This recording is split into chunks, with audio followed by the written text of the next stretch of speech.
সুপ্রভাত সবাইকে। সকাল সকাল উঠে ভাই বোনেরা মিলে সবাই মিলে গেছিলাম ছাদে সূর্যের তেজ ধরতে। হ্যালো এভরিওয়ান, আমি Puja. Welcome back to my new channel DP blog.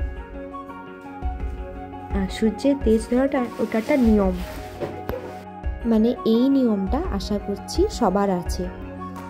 কি প্রসেসে ধরা হয় সেই প্রসেসটুকু তোমাদের সঙ্গে শেয়ার করার জন্যই ছাদে গেছিলাম।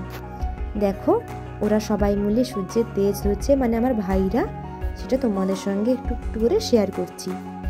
এভাবেই এই আগুনটা জ্বালানো হয়। আর এই আগুনটা না, আগের দিন যেহেতু আমাদের ঘরে বিষ্ণু পূজাটা হয়, তাই বিষ্ণু পূজাটা শেষ করে এই আগুন থাকবে একটা কর্নারে।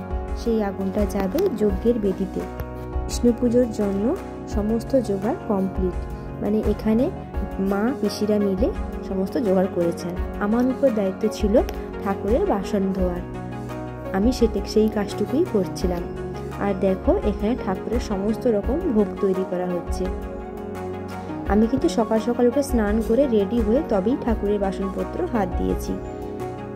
আর দেখো এখানে পুরোহিতরা সমস্ত কিছু গুছিয়ে বিষ্ণু পূজার জন্য বসে পড়েছেন, আর ভাইও বসে পড়েছে, যেহেতু ওর পয়তাটা তো তাই।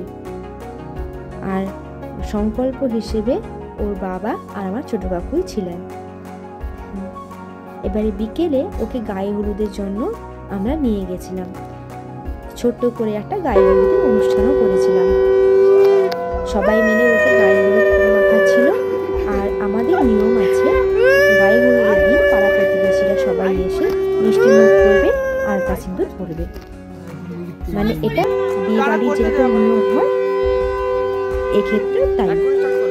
দেখো সমস্ত বড়রা ওকে আশীর্বাদ করছে, গায়ে হলুদ দিচ্ছে, আর আমরা বোনেরা মিলে এখানে আলতা পরছি।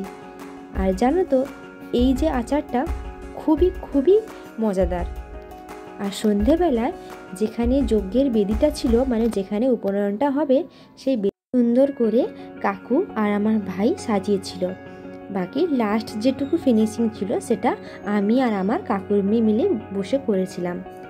আর এরপরে না বেদিটাকে সুন্দর করে ফুল দ্বারা ডেকোরেশন হবে, সেটা তোমাদের সঙ্গে পরে শেয়ার করবো।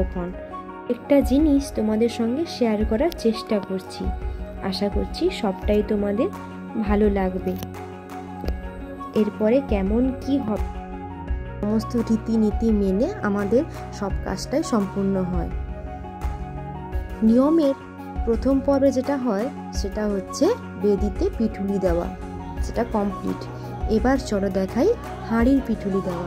এটা কেন হয়, এখানে যারা ওই যে রান্না বান্না হয় সেই জন্য। আর পরের দিন সমস্ত রান্না কমপ্লিট করার জন্য এই যে আজ থেকে আনাজ কাটা শুরু।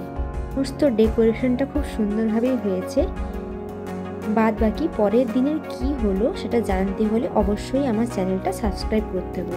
টাটা সবাইকে।